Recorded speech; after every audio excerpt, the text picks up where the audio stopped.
And of course, what we'd like to do is to make some kind of statement in reference to some of the problems that are currently faced by those individuals and some of the solutions that are faced. And of course, Dr. LMadu, let's give you an opportunity to sort of talk about Haiti before the earthquake and to look at some of the situations in the second segment about Haiti after the earthquake. Mm-hmm.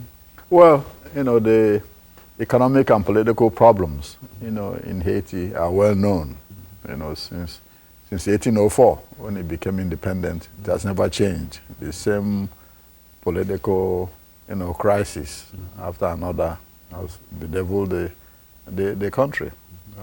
Every time you turn around, people say, well, this nation became independent in 1804. It's the second oldest republic in the Western Hemisphere. It's the oldest black republic, in the world. The only country in the world that was built by slaves who overthrew their masters.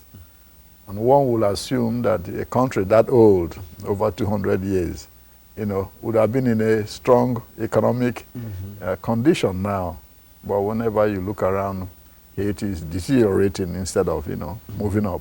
And people ask, why? What is happening here? What is different, with Haiti? And next door, Dominican Republic, has a better economic prospect. Same island, share the same island. Exactly, same island. What is the problem? Well, when the slaves threw out the French, the French were not happy.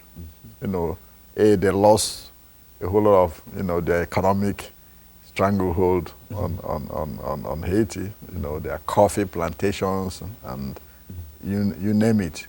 And so they weren't happy at all. So in order to get back, as a way of punishing, the country for rebelling, in 1825, they forced down an agreement down the throat of the Haitian government. They forced them to sign an agreement whereby the Haitian government will be paying 150 million gold francs to France every year. 150 million gold francs to France every year. Every year. And eventually they cut it down to 90 million francs every year. And the Haitian government continued to pay this indemnity until 1947. So from the time of the revolution up until 1947, at least 100 million gold. 150 million gold francs every year for 122 years. And how did they pay this? They didn't have any money.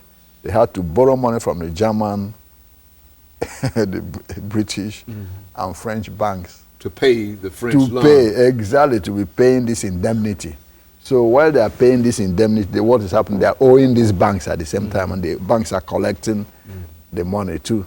So eventually the government didn't have any money for economic development, at all. So this immensely affected the economic condition of the people. The United States refused to recognize Haiti and have any business dealings with it at all, because it did not want to encourage the slaves in the United States to copy what happened in Haiti. And the French did not recognize Haiti either. So other European nations followed suit. So what you have is, an embattled and besieged little country, unable to take care of its people because all its money is being used, to pay this indemnity to France. Okay. So this has been the situation. This has been the problem. And that's why the country is so, poor and wretched, because it didn't have any money to really build any infrastructure, any of these things. And then, of course, you've had presidents, who are nothing but stooges of the French. So whichever president comes in has to answer and speak, to the French authorities, thereby neglecting his people. Now, when President Aristide came to power, and I discussed this with him, when he came here in Nashville. In 1991, when he came in, he started making some noises about some of these injustices of the French, and also of the Haitians being paid, less than minimum wage.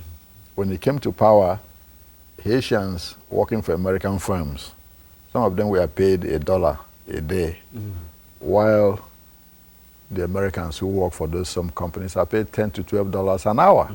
So he said, no, we have to change all this, But the business, interests, i.e. from the United States and France, saw this as a threat. That's why they overthrew his government. Now, when he got back in 2004, when Clinton, in 1994, when Clinton put him back in power, he didn't say much about it. But later, in 2003, he handed a bill over to the French for $12.7 billion, to be paid back to Haitians. That's a calculation in 2009 dollars of what Haiti has paid to France as indemnity, $12.7 billion. Yeah. So the French say, hell no, we won't do this. Yeah, we don't owe Haiti any money.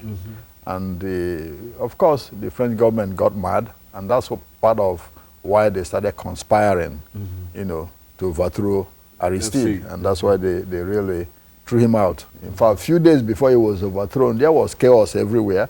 They asked the French to contribute troops to, and they said no, because they wanted to use it to get rid of him. As soon as he was overthrown, 3 days later, the French contingent of the multinational forces arrived. And what happened when he was overthrown? What happened? They took him and flew him to Bangui, Central African Republic, where he doesn't even know, and kept him isolated from everybody else. Didn't want him to come back, even to Jamaica. Jamaica wanted to offer him asylum, but they didn't want him to come back into that area at all, to start speaking again, because he was always saying the correct things about their condition, and they didn't want to hear that. So when Mr. Latotu, who was imposed after he was overthrown, came in, he said, okay, the French should forget about that reparation, we don't need the money. Aristide made a mistake for demanding it. So this is a kind of a background to leading to the earthquake and its consequences. Okay, and of course, Dr. LMadu, let's take this first commercial break here dealing with Haiti, and after which we'll come back and we'll deal with that pre-earthquake kind of situation, because it seems it's a devastating situation now. Of course, we'll be back with our audience following this very, very short commercial break.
Thank you, and welcome back to this final segment of the show for today. We're talking to Dr. LMadu, and the topic is Haiti, Haiti before the earthquake and Haiti after the earthquake. And of course, Dr. LMadu, I think you've laid out some information in reference to the desperate financial situation that Haiti has found itself in before the earthquake. And since the earthquake, I would imagine things have simply become much more chaotic. And let's talk about it from that perspective. Very, very chaotic. You know, when the earthquake happened, 7.0, you know, the government calculated, you know, that almost 230,000 Haitians were killed. That's the government's figure. About 300,000 wounded and 1 million or more than 1 million displaced, internally displaced people, IDP as the United Nations calls them. And no infrastructure. The presidential palace was flattened. Almost half of the cabinet members were killed. The bishop, you know, Archbishop of Port-au-Prince was killed. You know, roads, bridges, you know, airports, the seaports, all were devastated.